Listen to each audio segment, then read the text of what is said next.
Au pied de la Sierra Nevada, avec ses neiges éternelles et le Mulhacén qui culmine à 3400 mètres, la ville s'étage sur deux collines, celle de l'Albaicín et celle de la Alhambra.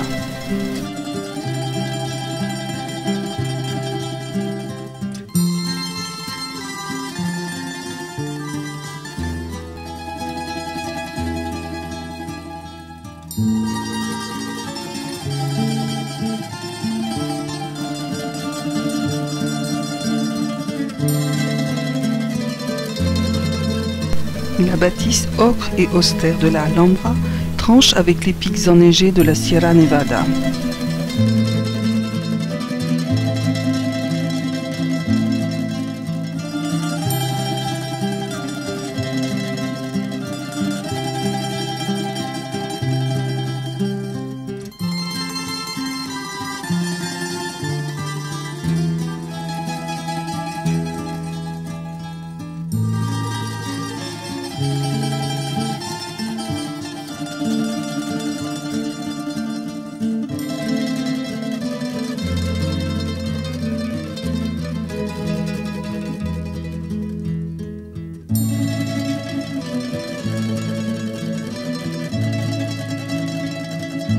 Pour pénétrer dans le palais royal, il faudra franchir la porte de la justice, aussi appelée porte de la loi.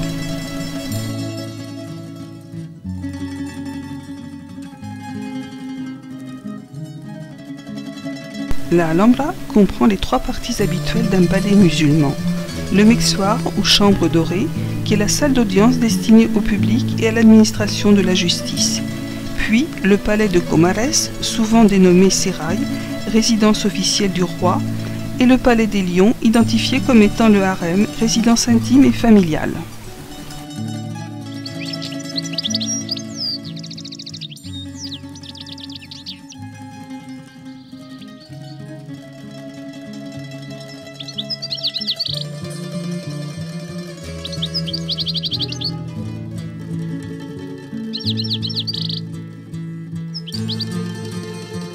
Contiguë à la tour de Comares, la salle des ambassadeurs.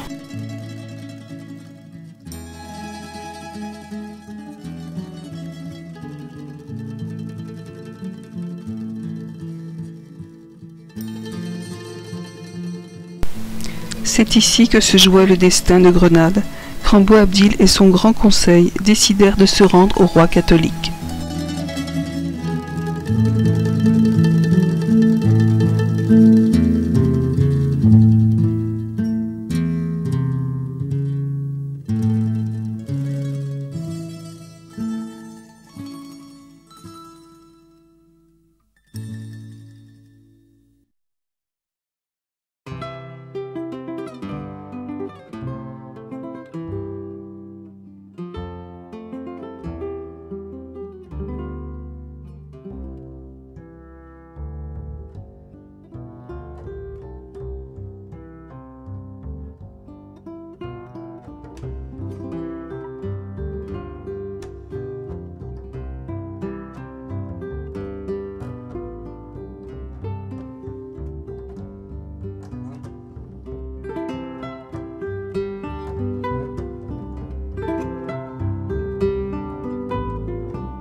La cour des lions est marquée par une profonde originalité.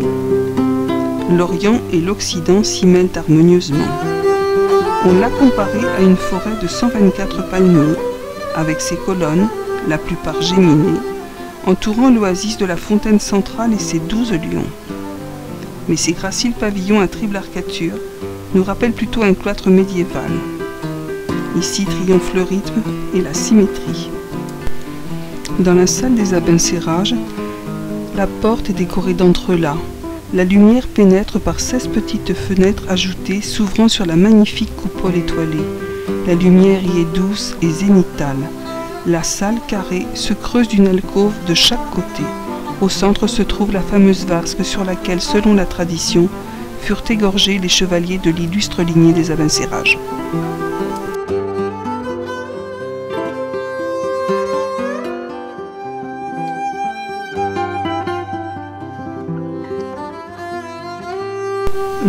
intime et mystérieux, à la fois lieu sacré et de plaisir, où l'eau purificatrice prépare à la prière.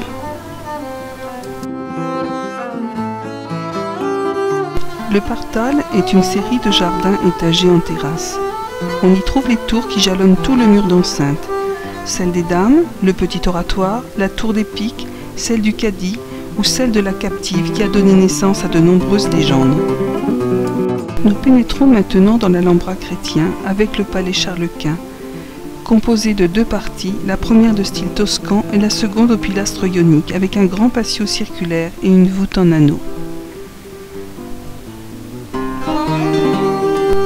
Laissé inachevé, le palais a été aménagé à l'époque moderne et a été recouvert de la galerie supérieure.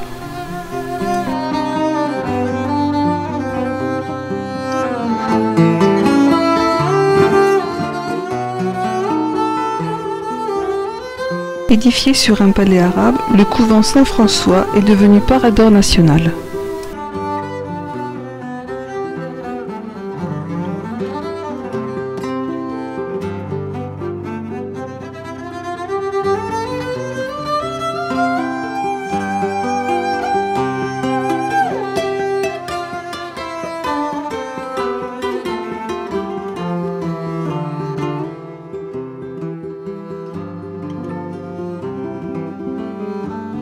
L'Alhambra est complétée par le Generalife, ensemble de jardins et d'édifices suspendus à flanc de colline.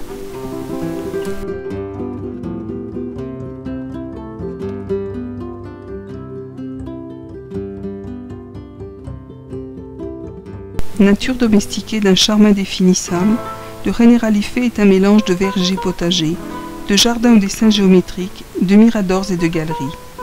Il a inspiré Manuel de Falla pour la composition du nocturne de son poème symphonique « Nuit dans les jardins d'Espagne ».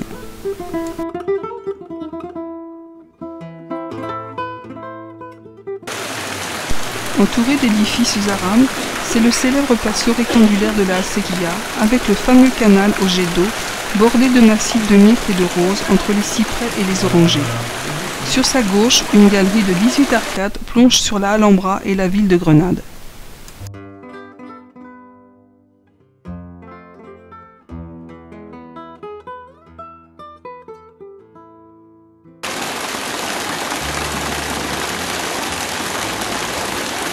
Le mot Generalife a été traduit par Jardin du Paradis.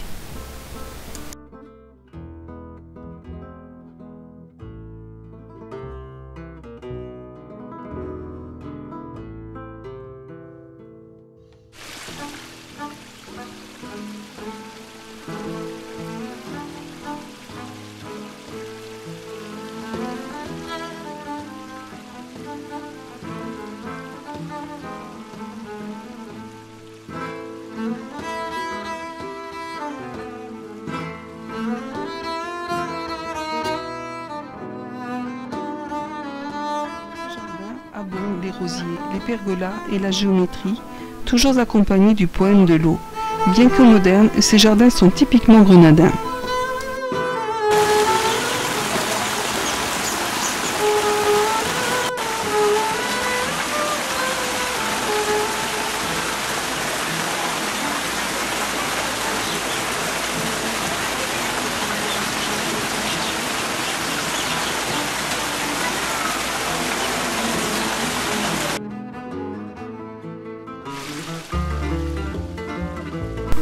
Avec quel regret poignant la lumière quitte Grenade. Elle s'accroche au cyprès ou se dissimule sous l'eau.